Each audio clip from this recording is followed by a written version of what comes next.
45 वर्षीय सविता आंटी एक मध्यम वर्गीय परिवार की गृहिणी लखनऊ के एक शांत मोहल्ले में रहती थी। उनका जीवन बच्चों, रसोई और घर के कामकाज के इर्द गिर्द घूमता था। उनके पति विनोद जी एक सरकारी नौकरी में व्यस्त रहते थे और उनके रिश्ते में अब वो पहले जैसी गर्मजोशी नहीं रही थी। सविता जी ने अपने आप को परिवार के लिए पूरी तरह समर्पित कर दिया था, लेकिन कहीं न कहीं उनके दिल में एक खालीपन था। उनकी उम्र बढ़ने के साथ उन्होंने महसूस किया कि उनका जीवन धीरे धीरे केवल कर्तव्यों और जिम्मेदारियों तक सीमित हो गया है। एक दिन उनके मोहल्ले में नए पड़ोसी रोहित आए। 38 साल के रोहित एक लेखक थे जो अकेले रहते थे। उनका स्वभाव बहुत ही हंसमुख और दिलचस्प था। सविता और रोहित की पहली मुलाकात तब हुई जब रोहित ने उनसे कुछ घरेलू सामान उधार मांगा। सविता जी को रोहित का व्यवहार और बातें बहुत ही अच्छी लगी। वे दोनों धीरे धीरे दोस्त बन गए। रोहित का दृष्टिकोण बहुत सकारात्मक था और उनकी बातें सविता जी के दिल को सुकून देती थी। रोहित अक्सर सविता जी से किताबों, कला और जीवन के अर्थ के बारे में बातें करते थे। इन बातचीतों के दौरान सविता ने महसूस किया कि रोहित उनके जीवन में उस खाली जगह को भर रहे थे जो वर्षों से खाली थे।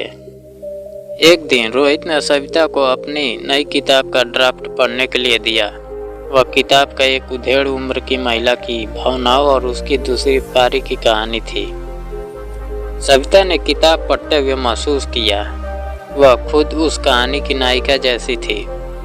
सविता जी ने खुद को फिर से खोजने का फैसला किया। उन्होंने रोहित के कहने पर पेंटिंग शुरू की जो उनकी पुरानी रुचि थी। जब उन्होंने पहली पेंटिंग बनाई और रोहित को दिखाई तो उसकी प्रशंसा ने सविता के आत्मविश्वास को बढ़ा दिया। धीरे धीरे उनके रिश्ते में एक नई गहराई आ गई।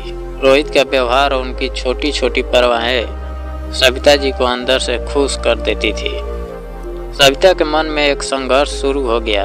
एक तरफ उन्हें रोहित के साथ समय बिताना अच्छा लगता था और दूसरी तरफ वह अपने परिवार और समाज की अपेक्षाओं के बारे में सोचकर डरती थी। एक दिन रोहित ने सविता से सीधे पूछ लिया, क्या आप अपने दिल की सुनने का साहस कर सकती हैं? यह सवाल सविता के दिल में गूंज उठा।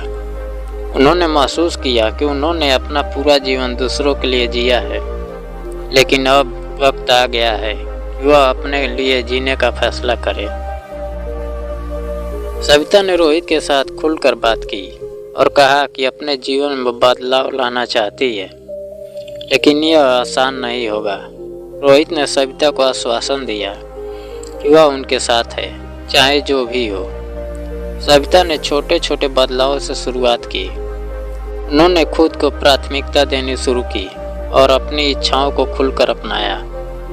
उनका और रोहित का रिश्ता धीरे धीरे एक जैसे बंधन में बदल गया जो भावनात्मक और सम्मान से भरा था।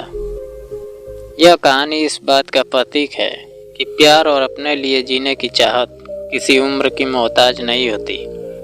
सविता ने यह समझा कि जिंदगी में सबसे जरूरी है खुद के लिए खुशी तलाशना। रोहित और सविता का रिश्ता एक खूबसूरत मोड़ था जिसने सविता को खुद से फिर से जोड़ दिया। उम्र चाहे कोई भी हो, हर दिल को प्यार और अपनी खुशी का हक होता है। दोस्तों, यह कहानी काल्पनिक है। यह वीडियो केवल एजुकेशन पर्पज के लिए बनाया गया है।